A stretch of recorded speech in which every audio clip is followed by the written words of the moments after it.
Amateurs d'arts martiaux mixtes, bienvenue dans la cage.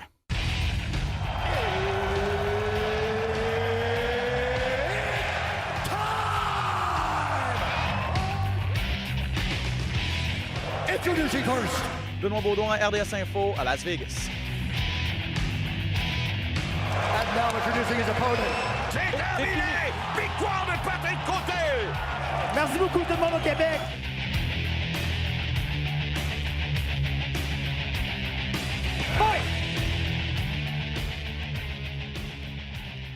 Salut tout le monde, Ben Baudouin en compagnie de Pat Côté. Très heureux de vous retrouver. Très heureux de te retrouver, mon ami. Comment ça va? Hey, ben moi aussi, ça va super bien, Ben, toi?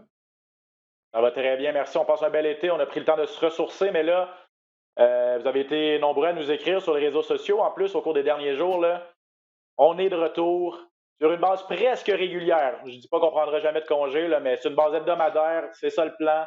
À tous les mardis, on enregistre notre podcast dans la cage, Pat Côté et moi. Jusqu'à ce que mort s'en suive, j'imagine. On n'a pas de date on n'a pas de date de fin, donc tant qu'il y aura des choses à dire, on va être là. T'as-tu quelque chose à nous annoncer, là? Je suis inquiet, là, mon Ben. Non. Au contraire, Okay. au contraire, je suis là pour rester. Puis je suis content que vous nous suiviez, je suis content que vous nous écriviez aussi. Ça fait toujours plaisir de discuter avec vous. Puis on est content que vous soyez au rendez-vous comme d'habitude. On va faire comme on a fait la dernière fois. Ça fait quoi, un mois là, qu'on ne s'est pas parlé, Pat, qu'on n'a pas fait d'émission? La dernière fois, même chose. Donc, beaucoup de choses à dire, beaucoup d'actualités au cours des dernières semaines. Il y a eu énormément de combats dans différentes organisations. On va essayer de faire un retour sur tout ce qui s'est passé au cours des dernières semaines à l'UFC et ailleurs. Mettre la table également pour le gala de l'UFC de cette fin de semaine, Pat, parce que ce samedi, et là, je le souligne ici, en exclusivité canadienne à la télé, vous verrez le gala de cette fin de semaine mettant en vedette Darren Till et Jared Cannonier. Darren Till et Derek Brunson, pardon, mais surtout les Québécois, Charles Jourdain et Marc-André Barriault, qui vont se battre sur cette carte-là. Donc, si vous voulez regarder ce combat-là, c'est sur les ondes de RDS Info, exclusivement samedi après-midi. Vous l'aurez su ici. Là, je veux juste dire à tout le monde qui nous écoute sur un podcast de RDS, envoyez pas vos plaintes que vous n'avez pas RDS Info, c'est pas de ma faute, OK?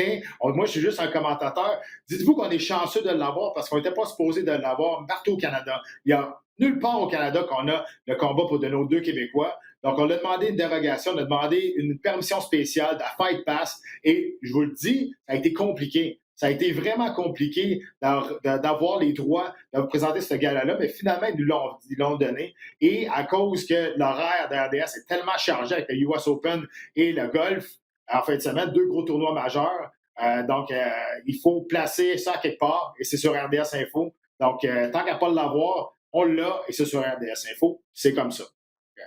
Rendez-vous donc samedi après-midi, 1h30. Et demain, j'aurai en entrevue, en fait, on enregistre le mardi. On est mardi aujourd'hui. Donc, mercredi, j'enregistrerai une entrevue avec Marc-André et Charles. Ce sera un petit bonus là, pour ceux qui sont abonnés à notre podcast. Vous pourrez écouter ça dès mercredi. À tout seigneur, tout honneur, toutefois, Pat, on va commencer avec un invité qu'on a aujourd'hui pour ce grand retour automnal, cette grande rentrée dans la cage. Un gars qui s'est battu il y a quelques semaines à PFL. J'ai nommé Olivier Aubin-Mercier, le Canadian Gangster qu'on retrouve à l'instant chez lui à Montréal. Salut Olivier! Salut, ça va? Ça va très bien. J'espère que toi aussi, ça va bien. Ça fait quoi, 2 semaines là, que tu t'es battu à PFL, cette deuxième victoire consécutive? On va revenir sur ce combat-là, mais j'imagine que ça aide à passer des belles vacances hein, quand on y va d'une performance à ça.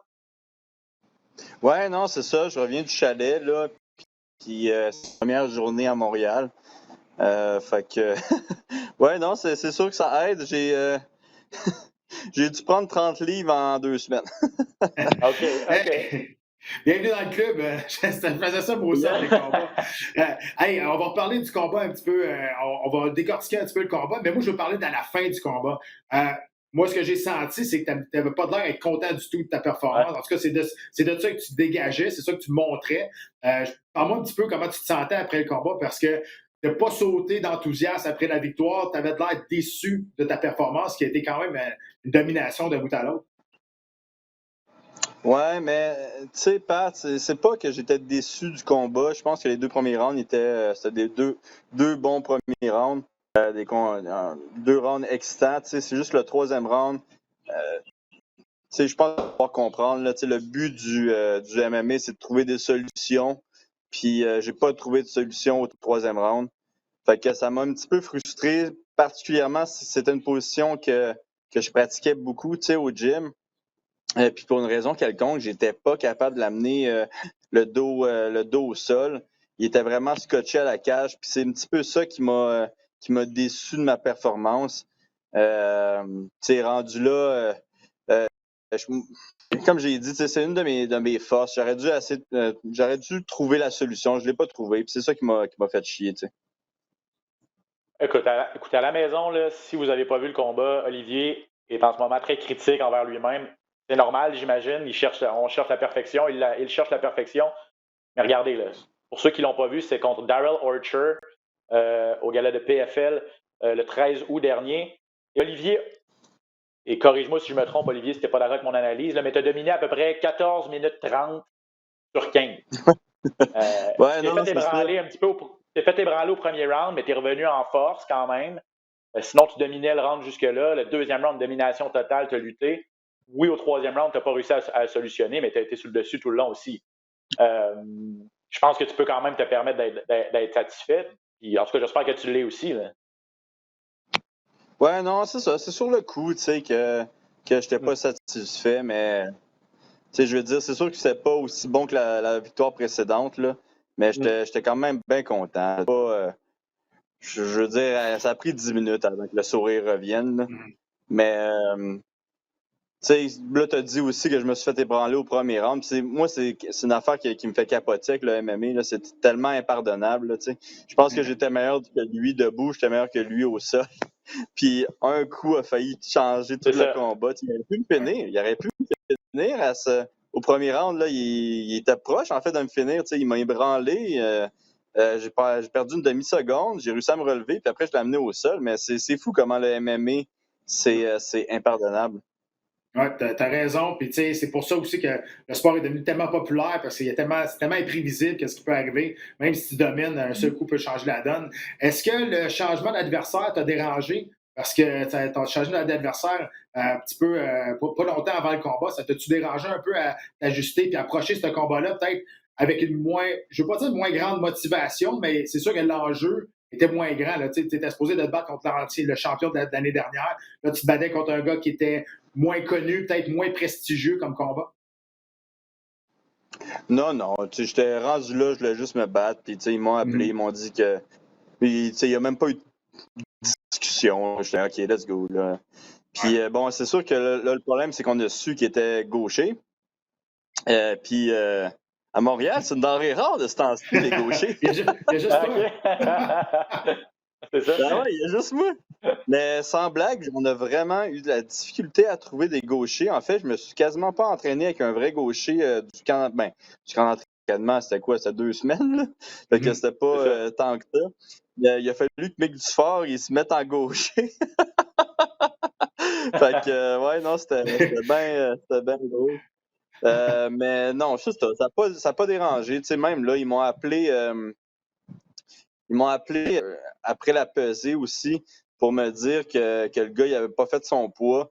Puis, tu sais, même là, j'étais comme, OK, là, let's go, là. Pas de temps à perdre, là. Toi, t'es rendu là, Olivier, là, je veux dire. T'as passé 1 an et demi sans se battre, peut-être même 2 ans sans te battre. T'avais pas eu de victoire pendant un certain temps avant ça. Il est revenu en force la dernière fois contre le Polonais Held avec une magnifique victoire. Je veux dire, j'imagine que dans ton mindset en ce moment, c'est de se dire faut que je sois actif, faut que je me batte, puis faut que je prouve que j'ai ma place dans cette organisation-là. De là, j'imagine pourquoi t'as pas chialé, t'as juste fait let's go, on y va, puis peu importe ce qui arrive, je me bats. Là. Ouais, depuis tout ce qui s'est passé là, dans les 2 dernières années, je veux dire, je me trouve juste chanceux présentement de pouvoir me battre. Là, fait que j'étais content d'être là encore une fois. Bon, c'est sûr qu'il n'y avait pas encore les fans. Mais bon, écoute, il manque juste. Moi, j'ai une question que plusieurs personnes se posent. Ça marche-tu le code QR? Ça a-tu marché comme tu voulais? T'as-tu reçu des commandites? T'as-tu reçu, je veux pas savoir le montant, mais es-tu satisfait peut-être de ton investissement de temps, de promotion de ça qui t'est revenu?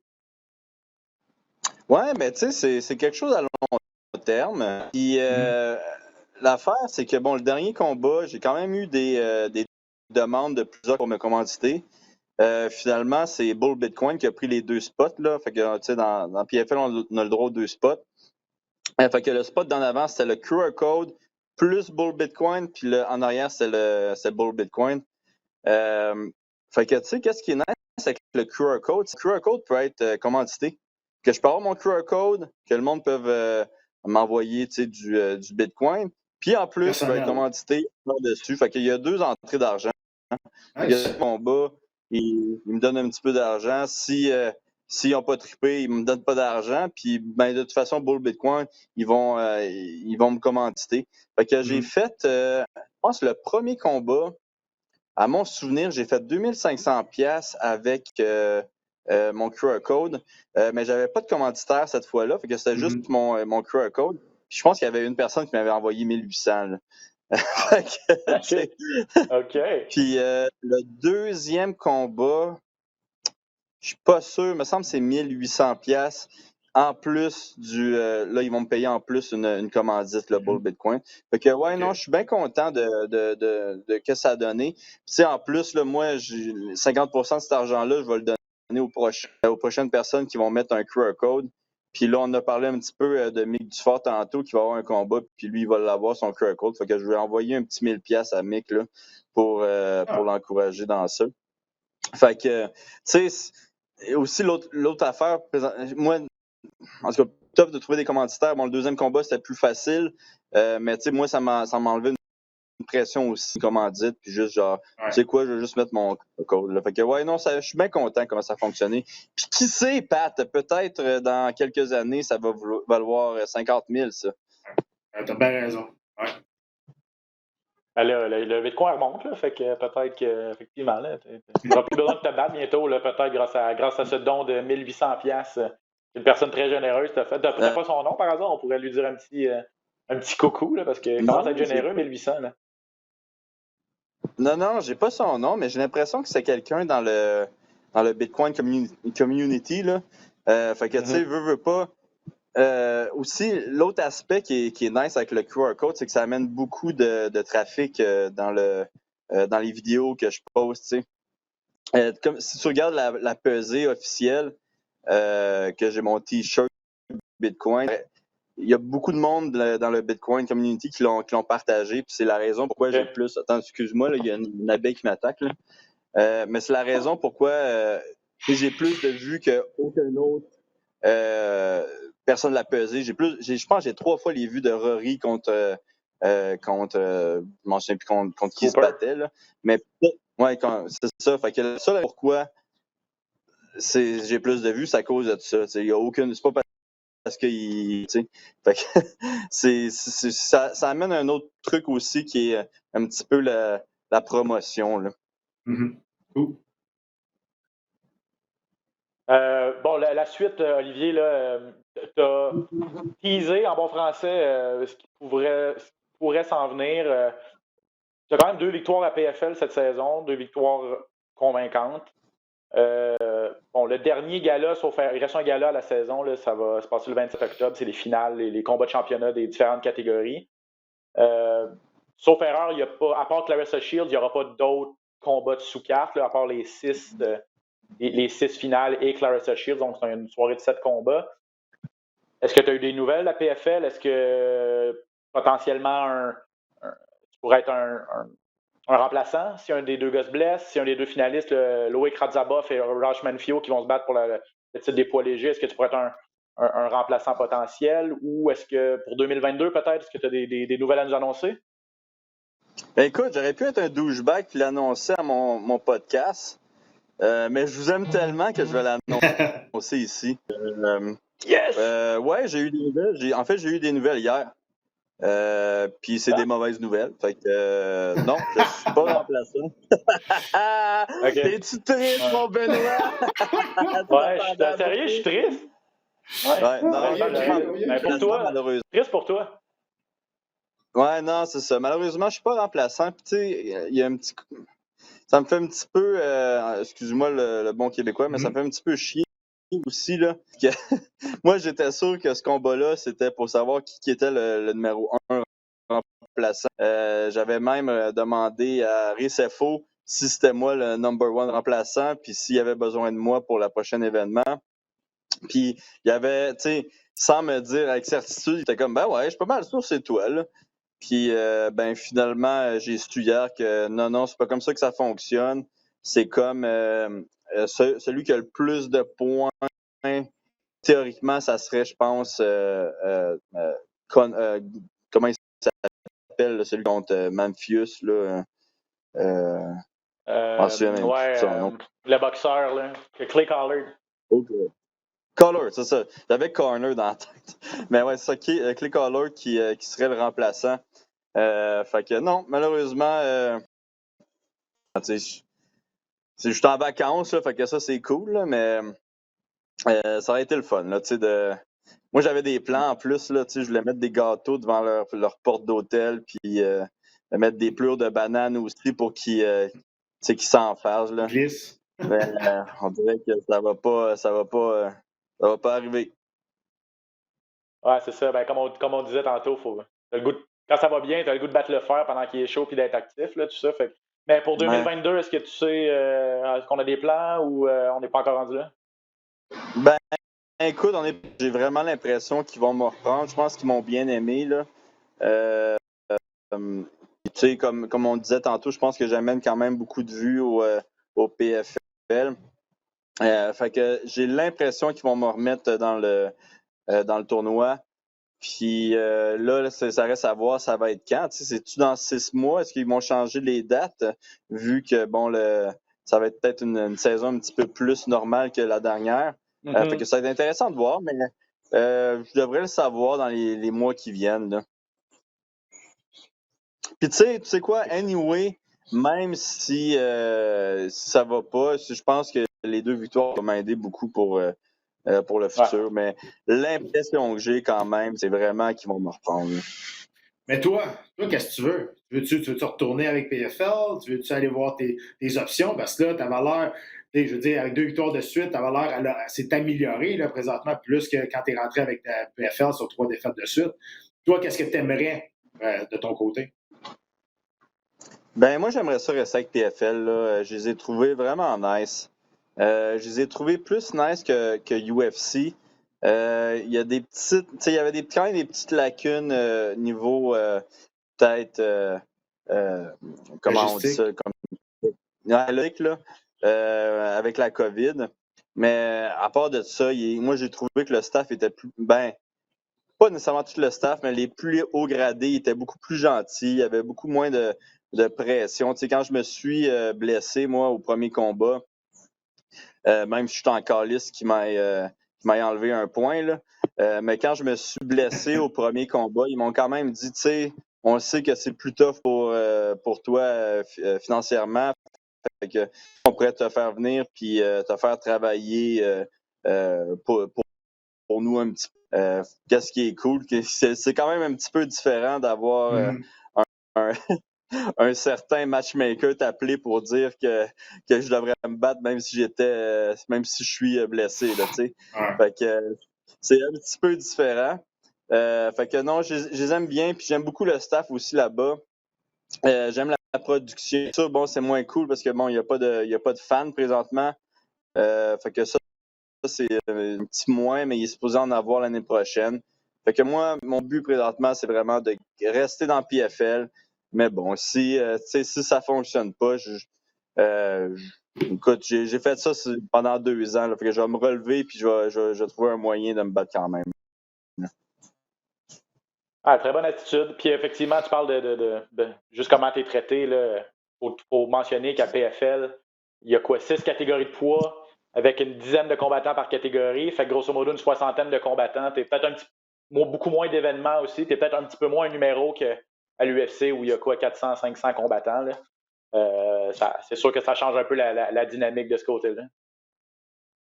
Ouais, non, t'as raison. Puis tu sais, c'est le fun. Là. Tout le monde te connaît. Puis il y a comme une espèce de fraternité aussi qui se crée entre les combattants. Bon, peut-être pas ceux qui se battent en même catégorie, là. Mais il y a une certaine quand même fraternité qui s'est bâtie. Puis tu sais, moi, ironiquement, là j'oublie ça. C'est que je suis pas bon avec les noms. Mais ironiquement, j'aime bien celui qui est en finale qui a battu Boba, là, Chris Wade. Chris Wade, je le trouve bien sympa. Je lui ai parlé. Tu sais, moi, c'est un gars contre qui j'étais supposé me battre dans l'UFC, Chris Wade. Ouais, c'est vrai. Fait que tu sais, on s'est vu dans l'ascenseur, puis on a jasé, puis c'est un gars bien chill. Puis avec ça, on s'est jasé une fois. Je lui demandais c'était comment l'événement qu'il y a 2 combats en une soirée, parce que ça se peut que l'année prochaine, c'est ça qui se passe. Puis tout le staff de PFL m'ont dit c'est vraiment cool, les combattants ils adorent ça, c'est vraiment tu te pousses à puis Chris Wade était comme c'était la pire merde c'était de la crise de je comprends même pas comment c'est physiquement possible.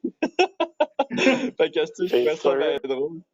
Puis tu sais il m'avait expliqué c'était quoi les difficultés de tout ça. C'est pas vraiment, tu sais, il faut que tu prennes ton poison là, au premier combat. Soit tu fais de la lutte puis t'es méga fatigué musculairement, ou tu fais un combat de striking debout puis t'es magané à la place. Tu sais, il faut que tu prennes ton poison, puis après, là, t'as l'adrénaline d'homme. Comment on dit ça? Ouais, la tombée d'adrénaline. Ouais, ça descend, puis là, faut que tu la remontes, là, faut peut-être t'essaies de manger, tu sais pas trop, tu sais, fait que il m'expliquait toutes les difficultés, là, fait que j'étais comme, ok, au moins, je vais avoir 6 mois pour me préparer. C'est ça. Ouais, ils font pas ça à chaque soir, une chance, là, c'est un événement dans l'année, en général, ils font les quarts de finale et les demi-finales le même soir, je sais pas, comme tu dis, je sais pas si ça va revenir. C'est partagé les opinions là-dessus, je lisais un peu, le Randy Couture disait que c'est un des analystes pour PFL, il disait, lui, il aimait ça, puis il aimerait ça que ça revienne. Les régies, je pense, sont un peu plus frileuses. Là. Je veux dire, ça commence à. Je suis pas sûr que les combattants aiment ça non plus. Là, je veux dire, c'est rough, là. C'est rough de se battre une fois. Puis, tu sais jamais. Tu te bats contre un adversaire. Lui, le premier combat, il l'a knocké, genre, au premier round. Ça a super bien été. Toi, tu as fait une guerre de 3 rounds. C'est ça. Et tu as été brûlé. Fait que, c'est pas équitable. À mon avis, c'est pas équitable. Puis ça vient dangereux pareil. Là. Les gars, ils se battent après s'avoir tapé dessus, puis ils sont fatigués, les réflexes sont moins là. Moi, je suis pas un grand fan de ça. Là. Ouais, t'as raison, Pat. C'est le fun pour le show, là, on va pas se le cacher. Puis tu peux aussi trouver quelque chose en tant que comme un défi personnel. Mais c'est pas équitable. Là. Si un des combattants il se bat contre le number 8 seed, puis le gars, il est pas si bon, puis il finit en 2 secondes. Puis là, l'autre, il pogne, je sais pas moi, c'est quand même plus... c'est plus tough. Puis l'autre affaire que j'ai trouvé quand même tough, même si c'était pas des soirées à 2 combats, excuse-moi, j'ai de la difficulté avec ma caméra, là. Mais c'était les combats rapprochés. Fait que moi, j'ai vraiment trouvé ça tough de me battre 2 fois en 2 mois. J'ai trouvé ça extrême. Puis, tu sais, je comprends pourquoi Morrison L. il avait eu de la difficulté. Puis, j'étais comme, crime, tu sais, au moins si voyons, mon adversaire, c'est quoi son nom? C'est son adversaire. Toujours pas Chapin qui m'a frappé, là. Mais il va avoir quand même un petit avantage sur moi avec ça. En plus, qu'il n'a pas fait son poids de 3 livres.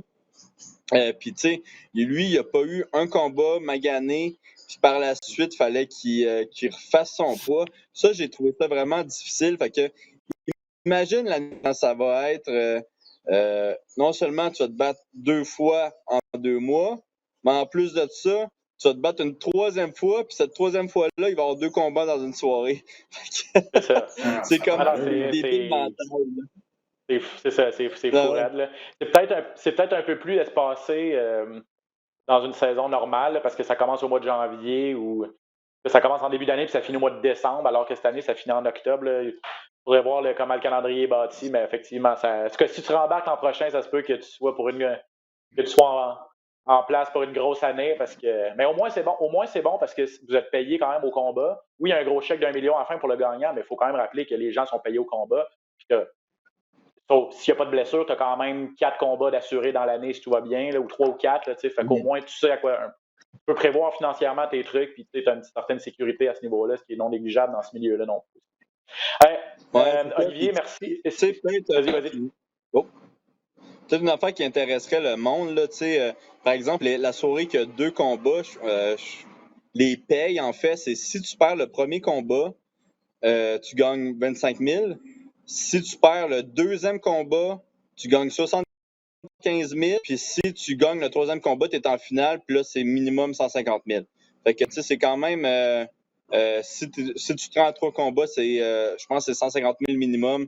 Puis bon, si tu gagnes ton troisième combat, c'est 1 million. Fait que c'est quand même... Tu sais, c'est bien. Puis en plus de ça, le combat que tu fais avant, que c'est pour faire le tournoi, tu vas être payé aussi. Même, tu sais, une soirée à 75 000, c'est nice, là.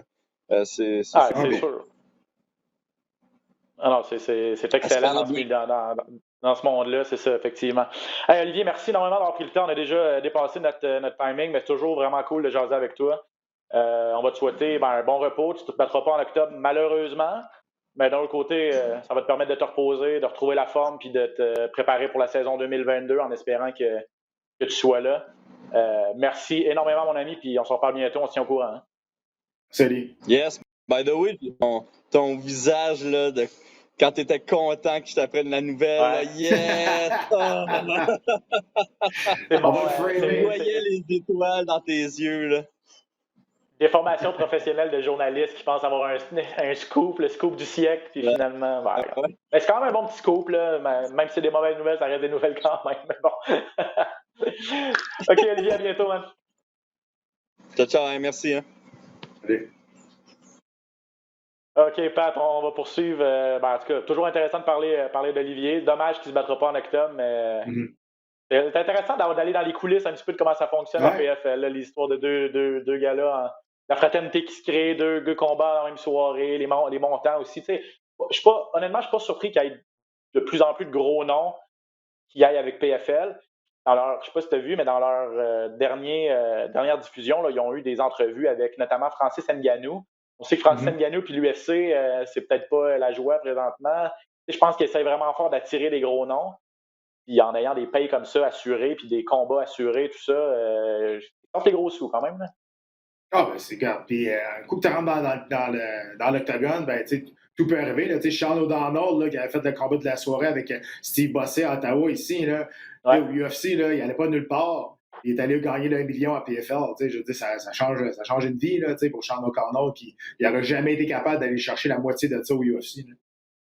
Non, exactement. Donc, à suivre pour ce qui se passe au niveau de PFL. Le gala final avec les 6 combats de championnat sont présentés le 27 octobre sur les ondes de RDS2, encore une fois. OK, on va revenir, Pat, sur les dernières semaines. Côté de l'UFC, notamment, beaucoup de combats. On n'a pas eu la chance d'en discuter, d'analyser tout ça. On va se concentrer, bien sûr, sur les gros noms, les finales. L'UFC 265, le 7 août passé, Cyril Gane a envoyé un message, Pat, contre Derek Lewis. Il est devenu champion intérimaire. Là, on commence à saliver pour un futur combat contre Francis Ngannou en France. Mais je veux parler de Cyril Gane parce qu'il nous avait laissé sur son appétit dans ses 2 combats précédents. Ouais. Ça avait été à la décision. Il a sorti l'artillerie lourde contre Derek Lewis. Tu as été impressionné par le Français? Ben oui, il nous a démontré vraiment que c'était la nouvelle génération des poids lourds. Là. Derek Lewis, il a une grosse mère arrière, quand même agile avec ses jambes, mais c'est pas du même calibre pantoute. Là, quand tu vois la nouvelle génération qui arrive des poids lourds, comme il y a des Thomas Spinall, t'as des gars comme ça, puis là, tu arrives avec Cyril Gane qui est super agile, qui est quand même complet, qui est patient, qui a un fighting IQ, qui est quand même assez développé. Et ça, il y en a qui n'aimeraient peut-être pas ça, ce que je veux dire, là, mais dans les poids lourds, le fighting IQ, ça n'a pas toujours été très présent. Vous comprenez? Là? Il y avait une claque, puis ça se tapait jusqu'à là qu'il y en a un qui tombe. Puis des fois, il en prenait juste une claque. Là. Fait que le fighting IQ n'a jamais été super gros développé, justement à cause de ça, à cause de la puissance des gars. Mais Cyril Gane, lui, il l'a, puis il l'utilise super bien. Tu as raison. Il fallait qu'il nous sorte une grosse performance après 2 combats qui avaient été quand même assez ordinaires, qui ont commencé peut-être pas avoir des doutes, mais être un peu moins excité par Cyril Gane. C'est ça. Puis là, il nous a remis sa traque de OK, là, il est là pour vrai, puis il est arrivé. Puis là, c'est sûr, avec l'histoire d'MMA Factory, lui puis Francis Ngannou, écoute, c'est sûr que là, l'histoire est écrite. L'UFC aime ça, ce genre de situation-là. Ils n'ont pas besoin d'écrire l'histoire, ils n'ont pas besoin de provoquer rien. Tout est fait d'avance. Donc là, on va voir ce qui va arriver parce que là, il y a toujours John Jones qui est à quelque part. Francis Ngannou, il n'a pas l'air à savoir non plus lui-même ce qui se passe avec lui. Fait que là, puis là, Stipe Miocic qui plaide sa cause, qu'il mériterait avoir un combat une revanche. Moi, je pense qu'il a raison. Ça a été le plus grand poids lourd, champion des poids lourds de l'organisation. Donc, il plaide sa cause, puis il a raison de plaider sa cause. Mais là, présentement, c'est un peu le bordel, là, ce qui se passe avec les poids lourds là, dans les 5 premiers. Ouais, c'est fou, là, parce que. Ben, c'est ça. Ngannou, je parlais de sa relation avec l'UFC. C'est sûr que lui veut un méga combat. Moi, je pense que si on est capable d'organiser ça à Paris, ça serait complètement fou, là. Je pense. Tu parlais de l'histoire avec MMA Factory, c'est que Francis Ngannou a commencé sa carrière là-bas avec Fernand Lopez, entraîneur-chef, lorsqu'il est arrivé du Nigeria comme réfugié. C'est Fernand Lopez qui l'a pris sous son aile, qui l'a convaincu de commencer les arts martiaux mixtes parce que Ngannou voulait faire de la boxe. Il a dit non, je pense que je te verrai en arts martiaux mixtes. C'est lui qui l'a un peu amené jusqu'aux portes de l'UFC, jusqu'à l'UFC. Au début, après ça, Francis Ngannou a dit « Je veux déménager aux États-Unis », a déménagé à Las Vegas et a un peu changé d'équipe, en fait. Ouais. Et ce que Fernand Lopez, l'entraîneur-chef, expliquait dans ses entrevues, il dit « Moi, j'ai rien contre Francis Ngannou, je l'aime beaucoup, mais ce que j'ai sur le cœur, c'est qu'il n'a jamais reconnu que je l'ai aidé, jamais dans ses entrevues, lorsqu'il remercie les gens qui l'ont aidé à amener là, jamais il mentionne MMA Factory, jamais il mentionne mon gym, jamais il mentionne mon nom. Et c'est ça un peu qui fait mal. » Et donc, il a expliqué son point. Cyril Gane et Francis Ngannou, les deux se connaissent à peine, c'est ce que j'ai cru comprendre. C'est ceux qui sont croisés par moments, ils ont déjà fait du sparring ensemble, mais c'est pas des amis ou des anciens amis devenus ennemis. Mais, donc, je veux pas dire que c'est une tempête dans un verre d'eau, parce que l'histoire existe, mais c'est sûr que l'UFC va essayer de monter ça un petit peu plus en épingle. C'est leur job aussi, c'est des promoteurs. Donc, voilà. Absolument, absolument. Puis, tu sais, pour Fernand Lopez, je pense qu'il y a assez d'expérience pour comprendre que la reconnaissance en arts martiaux mixtes, ça ne vient pas souvent. Souvent, les gars, ils s'en aillent, puis il n'y a pas beaucoup de monde qui sont fidèles à leur équipe dans les arts martiaux mixtes. C'est plate, mais c'est comme ça.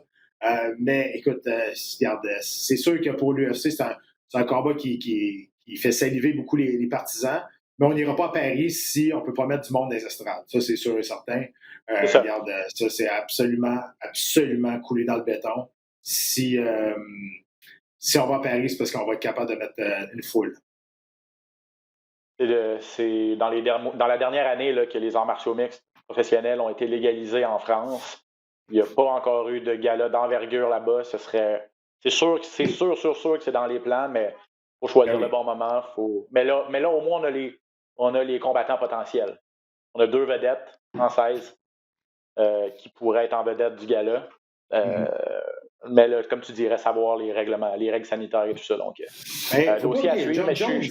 Jones, il est là aussi. Là. Jones, en 2022, là, il va se battre. Là.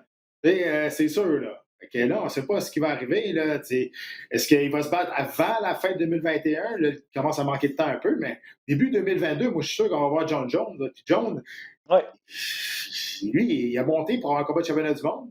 C'est la seule raison pour lui donner un combat de championnat. Ouais. C'est ça. T'as presque pas le choix de lui donner un combat de championnat en partant. Puis là, t'as déjà 2 champions. L'UFC s'est un peu créé aussi une situation dans laquelle... oui. C'est ça. Ils sont un peu pris avec ça. Mais ils vont s'en sortir. Puis, je veux dire, je suis pas trop inquiet. Puis j'imagine qu'eux sont excités de voir que la division des poids lourds est plus excitante qu'elle l'a été dans les dernières années. Là, être à son sommet, peut-être des 10 dernières années. Là.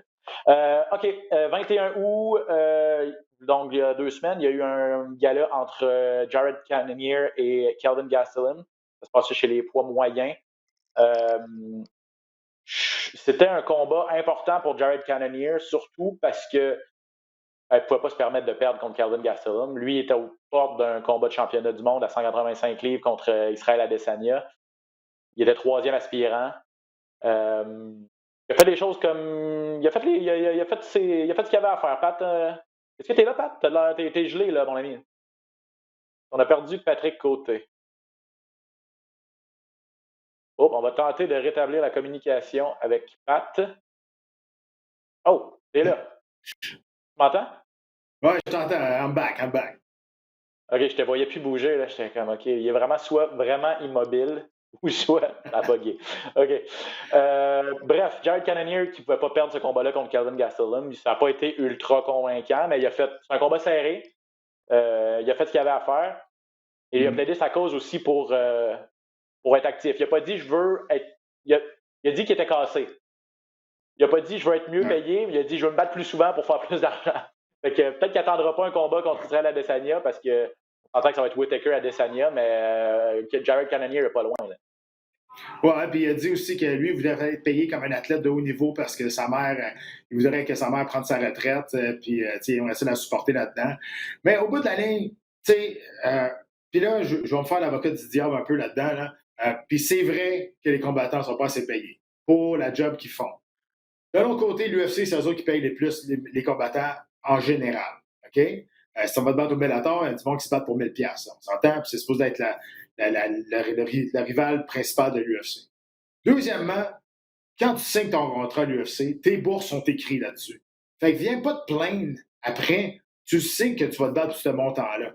Donc après ça, tu sais, si tu as signé pour ça, ben le meilleur exemple, là, c'est Rich Franklin. Rich Franklin, il avait signé un contrat de 8 combats. À son 5e combat, il se battait pour le championnat du monde pour 60 000$. Parce qu'il avait signé 8 combats avec les bourses déjà. l'UFC était mort de rire. Ça, tu fais jamais ça. Tu signes un contrat de 3 combats, maximum 4, dépendamment du bourse que tu vas faire. Sauf que, c'est ça. Fait que, tu signes ton nom en bas. Regarde, c'est toi qui décides de signer à ce montant-là. Puis là, après ça, ben, au niveau des négociations, ben, c'est ton gérant qui fait un job, qui ne fait pas un job. Mais il reste que ça va. Les bourses ne vont pas au mérite. Les bourses vont au. Comment je peux dire? Ça ne vont pas au mérite sportif. Les bourses vont au mérite de vente. Et c'est ça qui arrive. Fait que si t'es plate, si t'es pas charismatique, si t'amènes pas de la foule à te regarder, si tu deviens pas une vedette, ben, tu vas faire de l'argent, mais t'en feras pas comme tu veux. Tu comprends? Comme tu penses que tu devrais en avoir. Puis, t'as bien beau chialer, mais le sport, c'est ça. Mais le sport, les arts martiaux mixtes, l'UFC, c'est rendu ça. Fait que, il faut que tu t'adaptes. Puis, regarde, il a fait une finale, là, je ne sais pas combien il a fait, là, mais il a au moins fait, d'après moi, il a au moins fait 100 000, là, peut-être plus que ça, là, mais d'après moi, il a au moins fait 100 000. D'après moi, il a fait plus que ça, il a fait plus que 50 plus 50, là, il a gagné. Là. Fait que, au bout de la ligne, il faut que tu sois intelligent avec ton argent aussi. Il faut que tu vois les opportunités que l'UFC peut t'amener. C'est pas nouveau, là. On le sait tout, là. C'est pas nouveau, là, cette pénurie d'argent-là pour l'UFC, même si, pour les combattants, même s'il n'y a pas de pénurie, on le sait, là, ils en ont de l'argent, puis ils n'arrêtent pas de s'en vanter. Mais il reste que, c'est ça qui arrive aussi, c'est que c'est un peu, ça laisse un goût amer dans la bouche des combattants, parce que à tous les 6 mois, l'UFC sort une nouvelle pour dire c'est notre meilleur 6 mois dans l'histoire de l'UFC. Puis là, tu vois, les combattants sont là, ouais, mais les autres, la pire affaire là-dedans, c'est le commanditaire Cryptomanie qui ont sur tout le monde, c'est le UFC, les combattants. Ils n'ont pas une scène pour ça. Au moins, Venom, ils ont de l'argent, ils ont un échelle salariale. La Cryptomanie, ils sont obligés de porter ça, puis ils n'ont même pas une scène pour ça. Ça, c'est du scam. Pas à peu près. C'est ça. Effectivement. Tu peux négocier tes bourses. Malheureusement, présentement, les combattants n'ont pas le pouvoir de négocier le partage des revenus pour tout ce qui est commanditaire et tout ça. Quand une compagnie donne 75 millions puis 0 va aux combattants, c'est vrai que celui-là est un petit peu plus dur à avaler que les bourses que tu as un certain pouvoir dessus que tu peux négocier jusqu'à une certaine mesure. Giga Chikadze, Pat contre Edson Barboza, ça c'était une finale qu'on attendait. En tout cas, moi personnellement, je l'attendais avec impatience. J'étais excité de voir ce combat-là, ça n'a pas déçu. Et Giga Chikadze, il est à prendre au sérieux, là, lui, à 145 livres. Puis il a même dit, il a même lancé après, c'est moi le meilleur striker de la division. Max Holloway, c'est meilleur que Max Holloway là, en lançant un petit peu un défi à Max Holloway. Mais chaos spectaculaire cette fin de semaine contre Edson Barboza, qui est un combattant ultra durable, un tough. Un gars qui est capable de donner des coups, d'en manger. Puis Chikadze a réussi à le terminer avant la limite. Ça, c'est vient de se faire un nom, là, lui aussi. Là. Ouais, puis il a surtout fini avec les mains. Tu sais, les deux, on le connaissait comme des bons kickers, tu sais, des bons gars qui donnent des coups de pied. Et ça s'est passé. Mais... Ouais, ça s'est passé, là. Écoute, vraiment solide.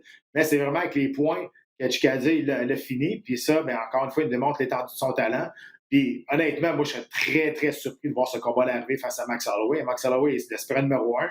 Puis Chikadze est rendu 9 ou 8. Là. Fait que, tu sais, il n'y a rien à gagner, Max Holloway, dans ce combat-là. Absolument, absolument rien. Mais c'est légitime de la part de Chikadze de challenger Max Holloway, qui a déjà parlé de lui dans les réseaux sociaux. Fait que là, lui, il est revenu avec OK, tu savais pas j'étais qui, là, ça, tu sais je suis qui, puis si tu veux savoir qui je suis, ben let's go, on va se battre ensemble. Fait que, il a très bien fait ça, Chikadze. Puis, mais ça arrivera pas. Ce combat-là arrivera pas tout de suite, en tout cas, je pense pas. Pas tout de suite, c'est ça. Non, c'est ça. T'as raison, là, parce que là, le titre va être à l'enjeu dans 2 semaines, dans 3 semaines, en fait, à l'UFC 266, je pense. Volkanovski contre Ortega. Après ça, le gagnant risque d'avoir combat contre Max Holloway si Holloway veut attendre jusque-là. Chikadze, encore, comme tu dis, il a fait son entrée dans le top 10, encore un peu des croûtes à manger, tout ça, mais je lisais aussi que lui, il vient de la série Dana White Contender Series. En fait, il avait perdu à Dana White Contender Series. Il n'avait même pas obtenu de contrat après son passage à l'émission. Quelques mois après, l'UFC fait appel à lui pour un remplacement de dernière minute, tout ça. Et il n'a jamais perdu depuis qu'il est à l'UFC officiellement. Je pense que c'est 6 victoires de suite. C'est 6 victoires de suite à l'UFC, c'est rendu sa 7e. Quelque chose comme ça. Ouais, il y en a 9. Donc, c'est quand même il y a 9 victoires. 9 victoires consécutives. C'est quand même fou de voir que. C'est ça, c'est quand même fou de voir que tu peux échapper une opportunité, mais qu'après ça, ben, les portes peuvent quand même se rouvrir. Et puis là, lui, il a saisi l'opportunité, il est rentré dedans, puis là, ben, il est rendu parmi les meilleurs à 145 livres quand même.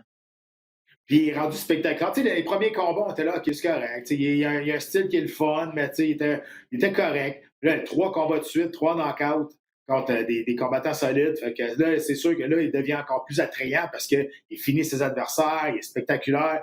Puis, mais il est capable de parler au micro aussi. Il est capable de faire valider son point. Puis, quand on lui donne l'opportunité de parler, ben, il parle. Puis, il prend le micro. Puis, il est capable de challenger du monde. Puis, il est capable d'essayer de provoquer des choses. Exactement. Donc, carrière à suivre. Giga Chikadze, en tout cas, qui lui a fait un statement cette fin de semaine contre Edson Barboza. Le gala de cette fin de semaine, je le répète, à RDS Info, 13h30 samedi. Si vous voulez voir ça à la télé, c'est votre seul endroit, même pas à TSN. TSN ne le présente pas. Donc, sur Fight Pass. Ou sur Fight Pass si vous êtes abonné, la plateforme d'écoute en continu de l'UFC. On est très content de vous le présenter parce qu'il y a quand même 2 Québécois. On va mettre la table un peu pour leur combat. Je répète que dès mercredi après-midi, on va avoir des entrevues également avec Charles Jourdain et Marc-André Barriot à vous présenter. Charles va affronter Julian Erosa, un poids mitoyen de 150 livres. Lui a changé d'adversaire, devait affronter Leron Murphy, l'anglais. C'est toute une saga quand même de ce gala-là qui devait avoir lieu le 3 août dernier, donc au début du mois d'août, qui a été annulé, qui a été reporté de 4 semaines. Il devait avoir lieu en fait en Angleterre, a été reporté de 4 semaines pour être présenté finalement aux États-Unis. Et là, Leron Murphy, qui n'a pas eu son visa pour venir aux États-Unis et affronter Charles Jourdain, donc il va affronter Julian Erosa, un combattant, un vétéran de l'UFC, va être à son 8e combat à l'UFC. Un gars qui a quand même 3 victoires à ses 4 derniers combats. Remporté son dernier combat également, donc un défi quand même intéressant là, pour Charles, un gars qui a vraiment beaucoup plus d'expérience que lui, en fait. Oui, puis c'est un grand bonhomme, il va falloir qu'il s'ajuste rapidement à la grandeur, parce que c'est pas entraîné pour un gars qui est grand comme ça. Surtout, je pense qu'il y a 22 victoires par la limite, là, 11 KO puis 11 soumissions. Donc, il est quand même complet, là, Erosa, solide. C'est un gros test pour Charles, quand même, qui arrive face à un adversaire qui est un peu inconnu, là, parce qu'il ne s'est pas préparé pour ce genre d'adversaire-là. Puis, il va falloir qu'il trouve son rythme rapidement. Parce que c'est pas évident, là, je pense qu'il mesure 6 pieds 2, je pense, puis dans cette catégorie de poids-là, 145 livres, pas bien des gars de 6 pieds 2. Là. Fait que, ça va être un ajustement quand même assez rapide, il va falloir qu'il fasse en début de combat. Le 150 livres, ça avantage lequel des deux combattants, selon toi? Je veux dire, rendu là, tu sais, Charles, je pense pas Parce qu'il que coupe Charles, beaucoup de poids. c'est Mais ça. écoute, moi, honnêtement, si je sais pas si on donnait un ultimatum que tu acceptes ça, ben non, tu te bats pas. Mais si ils lui ont donné l'option, moi j'aurais dit on s'en va 145 livres. Tu sais, je veux dire, moi je me suis entraîné pour faire ce poids-là, puis je suis prêt là, à faire ce poids-là. Donc pourquoi donner un avantage à son adversaire? Mais je crois vraiment qu'on lui a dit, garde, c'est ça ou c'est rien. C'est 150. Fait que tu dois l'accepter. Sinon, je vois pas la logique d'accepter ce combat-là à 150 livres. Donc, c'est sûr, pour que Erosa puisse faire le combat puis qu'il ne perde pas une partie de sa bourse, ben, on est allé à 150 livres. Ça va lui donner un peu de lousse, comme on dit, là, parce qu'il a accepté le combat à la dernière minute, donc il n'est peut-être pas en fight shape comme tel. Charles revient aussi d'une victoire au mois de mars contre Marcelo Rojo, un KO percutant. Il est dans des bonnes dispositions, Charles Jourdain aussi, là, pour après un petit passage à vide, là, notamment contre Andrew Feely, contre une victoire qui avait laissé un match nul, un combat nul en demi-teinte, là, un petit peu, mais là, on a revu un Charles excitant à sa dernière sortie au mois de mars.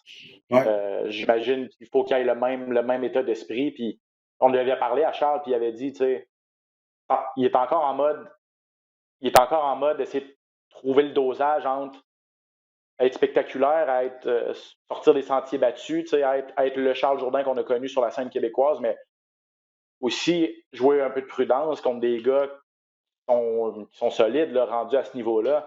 Ça demeure quand même un ajustement qui est constant pour Charles, en espérant qu'il continue à aller dans cette même voie-là, puis qu'il trouve encore des solutions pour justement trouver le dosage, en fait. Oui, tu as raison, parce que le talent est là, ça c'est sûr. C'est juste que là, il va falloir qu'il prenne le bagage d'expérience qu'il a réussi à avoir dans les combats qu'il y a eu dans l'UFC, là, de mettre ça ensemble, de trouver justement la bonne stratégie, trouver le bon dosage, trouver la bonne façon d'être dans sa tête, comment l'approche d'un combat, malgré que là, c'est un combat qu'il y a un adversaire qui n'était pas préparé pour. Donc là, tu sais, avec ça vient avec l'expérience, de ne pas tomber dans un état de panique. Et ça, il commence à en avoir d'expérience dans l'UFC. Là. Donc, il faut qu'il utilise ça pour ramener, puis se présenter au combat avec un esprit de, tu sais, OK, let's go, on y va, je vais laisser parler mon talent, je n'ai pas besoin d'en faire plus. Je suis un combat spectaculaire, je suis un combattant spectaculaire, je n'ai pas besoin d'essayer de le faire. Un moment donné, ça va sortir de toute façon. Donc, arrêtez de se mettre cette pression-là, ses épaules de « Oh, faut que je sois spectateur ». Tu n'as pas besoin. Là, tu es un showman, tu l'as toujours été. Tu n'as pas besoin d'en mettre plus. Exactement. Tu n'as pas besoin de mettre du crémage sur le crémage. Il y en a déjà du crémage. Tu comprends? On va être correct avec ça. Marc-André Barriault maintenant contre Dasha Lojambula. Ça, c'est un combat qu'on connaît, un duel qu'on connaît depuis longtemps. Lojambula qui a une fiche de 11 victoires, 2 défaites. Pas une si grosse force de frappe pour un gars à 185 livres, là, seulement 5 KO en 11 victoires. Quand même une fiche de 3-1 à l'UFC. Alors que Marc-André, lui, on le sait, il est 1-3 à l'UFC. Donc, même chose, là, combat pas facile pour Marc-André Barriault, qui, je sais pas, en plus, tu y as parlé là, cette semaine pour une entrevue pour UFC Canada. A continué à faire comme il a fait la dernière fois, entraînement en Floride. Il était là-bas pour une bonne partie du printemps, de l'été, en fait, je pense. Et puis, j'imagine qu'il est en confiance, là, vu que ça avait tellement bien fonctionné la dernière fois, avait réussi le KO. Et là, il refait un peu le même scénario. Ouais, ben, la dernière fois, il avait passé 1 mois, il est allé finir son camp d'entraînement à Sanford MMA. Là, il a passé 3 mois. Tout son camp d'entraînement, il l'a passé là. Il s'est exilé là-bas avec sa copine. Donc, ils ont fait tout le sacrifice. Ils ont descendu avec sa roulotte, puis il reste là pendant tout le camp d'entraînement. Oui, il est en excellente forme physique. J'ai parlé hier, ça va être bien, prêt psychologiquement aussi. Écoute, je pense que la dernière victoire qui a été sa vraie première victoire à l'UFC, parce que l'autre d'avant, il avait été enlevé à cause d'une nulle technique. Ça a été viré en nulle technique. Donc, ça a enlevé bien gros de la pression sur ses épaules. Je pense que finalement, la première victoire à l'UFC, c'est fait. Après ça, OK, good. Là, finalement, tu sais, c'est toujours la première victoire qui te manque pour t'assurer, tu sais, émotionnellement ou, tu sais, de ta fierté ou ta confiance pour dire, OK, je fais vraiment partie de l'UFC. J'ai gagné dans l'octogone. Moi, j'ai passé par là, je sais là, comment tu files après 3 défaites de suite. Tu as tellement passé proche de gagner, dont un qui avait perdu par décision partagée. Fait que, là, tu te dis, ça va-tu arriver à un moment donné, ça va-tu arriver? Puis quand c'est arrivé, tu vois, moi, j'ai gagné mon premier combat après 4 de suite, puis après ça, j'ai une run jusqu'au combat de championnat du monde. Fait que, cette première victoire-là, t'enlèves tellement de pression sur ses épaules. Puis un Marc-André Barriault en confiance, un Marc-André Barriault qui est dangereux. Moi, je pense que le cardio va jouer beaucoup dans ce combat-là. Barriault va être beaucoup trop rapide, trop en forme. Le pace et le volume de coups lancés de Barriault va faire la différence dans ce combat-là. Moi, je vois Barriault sortir de ce combat-là victorieux, justement à cause de tout ce que je viens de dire. Un peu ce qui s'était passé la dernière fois contre Abou Azaïtar. Abou Azaïtar était sorti quand même en force. Mais on a vu que plus le combat avançait, plus lui, son réservoir à essence baissait. Puis Marc-André ne l'a jamais ralenti. Puis on le sait que Marc-André, c'est un gars qui frappe en volume, c'est un gars qui n'a pas peur de brasser. C'est comme ça qu'il connaît son succès. Donc, c'est ce qu'il a fait, c'est ce qui l'a mené à la victoire. Je pense aussi la qualité des partenaires d'entraînement qu'il peut avoir à Sanford MMA. Je ne veux rien enlever à son gym à Québec. Je ne veux rien enlever à son gym également à Gatineau avec Patrick Marcil, où il a commencé. Puis c'est lui qui l'a amené là. Il va être là, hein? Mais tu sais, moi, ce que j'aime de Marc-André, c'est qu'il n'oublie pas d'où il vient non plus. Il a amené Julien Leblanc, puis il a amené Patrick Marcil dans son coin pour son combat. Donc, il n'oublie pas d'où il vient. Mais tu as tout à fait raison. À un moment donné, il faut que tu t'exiles pour aller t'entraîner avec meilleur que toi. Alors, tu sais, je veux dire... C'est juste un fait. Il manquait de combattants. Il manquait de combattants de ce calibre-là aussi. Là, exact. Puis c'est pas en manque de respect envers le Patnaud, envers Patrick Marcil, qui est un excellent entraîneur.